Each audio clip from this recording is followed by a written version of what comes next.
If you have been following, if that's the right word, the Ebola crisis as it has developed in Africa, now it's starting to spread globally very, very slowly.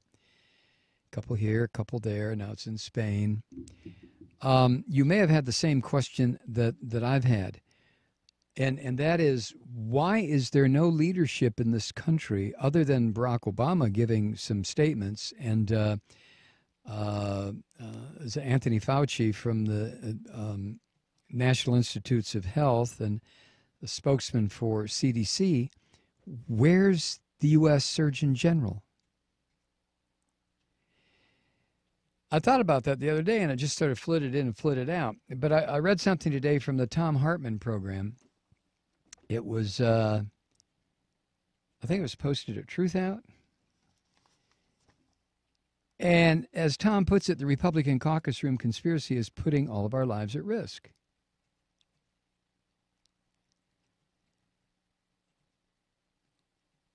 As Tom writes, the condition of Thomas Eric Duncan, that's the man from Liberia diagnosed with Ebola in Texas, it continues to worsen. It's my understanding now that he is on not life support, but he's on dialysis and in extremely critical condition because his kidneys have failed. But as Tom writes, fears over Ebola spreading in the U.S. continues to grow, and the right-wing media is lashing out at the U.S. Surgeon General. So who's the Surgeon General? Well, the Surgeon General is the top doctor in the United States. That's who gives the unbiased information to the American people about a health crisis or health risks. It's the Surgeon General. Surgeon General's responsibility to educate the people and help us understand what we do and do need to worry about and what we don't need to worry about. Surgeon General helps cut through all the fear-mongering and all the nonsense, all the crap you get from Fox and the rest of these slime. But the folks over at, he mentions Breitbart. No, I'm not going to do it. Who don't think that the Surgeon General is doing his or her job. In a recent piece, Breitbart points out that, quote, the official website of the Surgeon General of the United States has nothing to say about Ebola prevention and detection other than an old press release about relief efforts in Liberia, end quote. Well, there's a good reason for that. Even though Breitbart and Fox and the rest of these stupid sons of bitches probably aren't aware of it, we don't have a Surgeon General. And it's because of Republicans' efforts to sabotage the Obama presidency. As Tom writes, back in November of last year, Obama nominated Dr. Vivek Murthy to take over the role of the nation's top doctor. Murthy is more than qualified, but unfortunately he did something that won't be tolerated. He stood up to the NRA. In a letter sent to members of Congress, in his capacity as co-founder of the healthcare advocacy group Doctors for America, Murthy wrote this, quote, as healthcare professionals who are confronted with the human cost of gun violence every day, we are unwavering in our belief that strong measures to reduce gun violence must be taken immediately. We strongly urge Congress and the Obama administration to put legislation in place now and develop a comprehensive plan to reduce gun-related injuries and deaths, end quote. Uh-oh. Yeah, you don't say that in this country. No, you really don't. Now, those words about gun violence caught the nostrils of the NRA.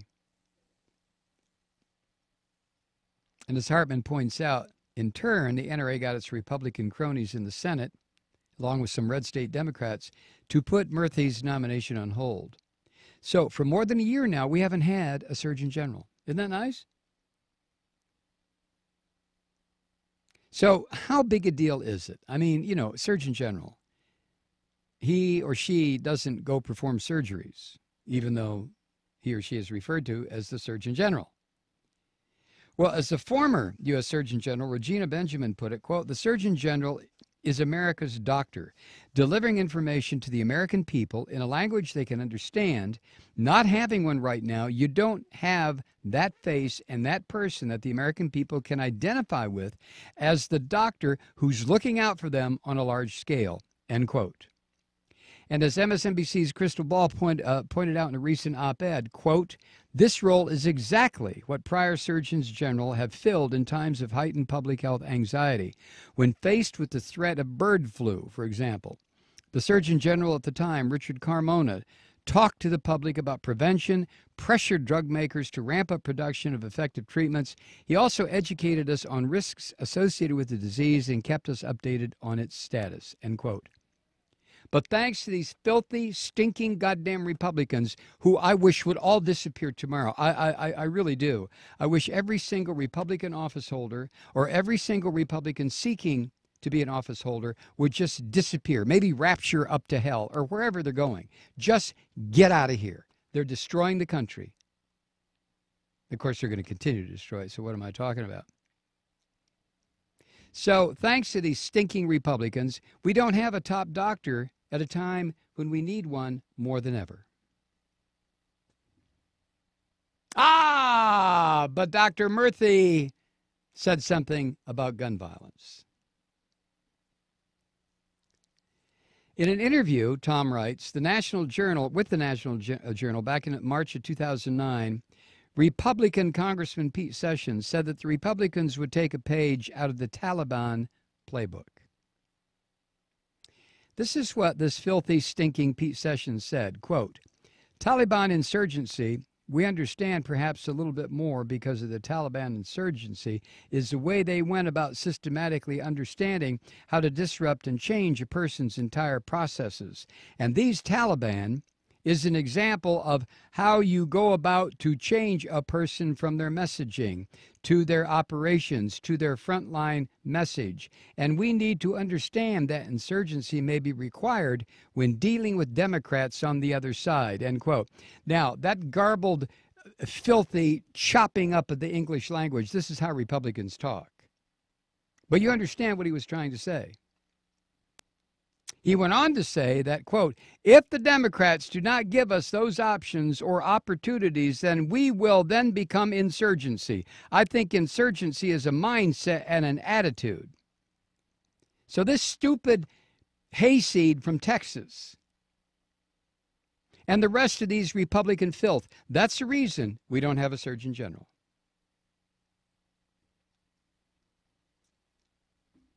So as Tom writes, thanks to this Republican insurgency plan, the U.S. is without its top doctor while the deadly virus continues to grow and spread. And it's that same so-called insurgency that's keeping Republican governors across the United States, like this half-wit Rick Perry in Texas, from expanding Medicaid coverage to millions of Americans, a move that also would help our country be better prepared for an epidemic. But no, these rat sons of bitches, you see, if this virus or any virus begins to spread, take a look at this enterovirus that is hitting children, and now we've had one death. One child, a 4-year-old, went to bed okay. Next morning, he's dead.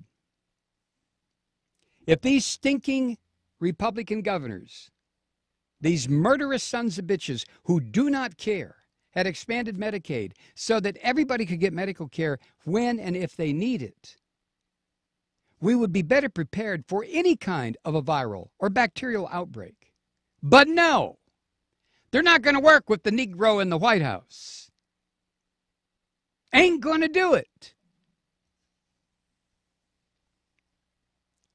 So as Tom says, the next time you hear a Republican lawmaker or a conservative pundit complaining about how we're not ready to fight Ebola, just remember, they're not really complaining. They're bragging. They're getting exactly what they wanted. And what do the rest of us get? Tremendous risk, death and destruction. You know, I get a lot of emails from people who who are not necessarily right-wingers, and thanks, Tom Hartman, and they say things like, Jesus Christ, Malloy, you refer to them as pigs and bastards and sons of bitches and killers. That's no way to have a dialogue. I'm not looking for dialogue, truth seeker. Never. I tried dialogue for 20 years at talk radio. You kidding me? I'm not looking for dialogue. These people are exactly that. Republicans, they are destroying the country. They are liars, sneaks, thieves, fraudsters, and now they're putting the entire country's health at risk. And they're proud of it. They're happy about it. They have their doctors. The millionaires and billionaires, they have good medical care. They don't have to worry about this. You know who has to worry about it? You do, and I do.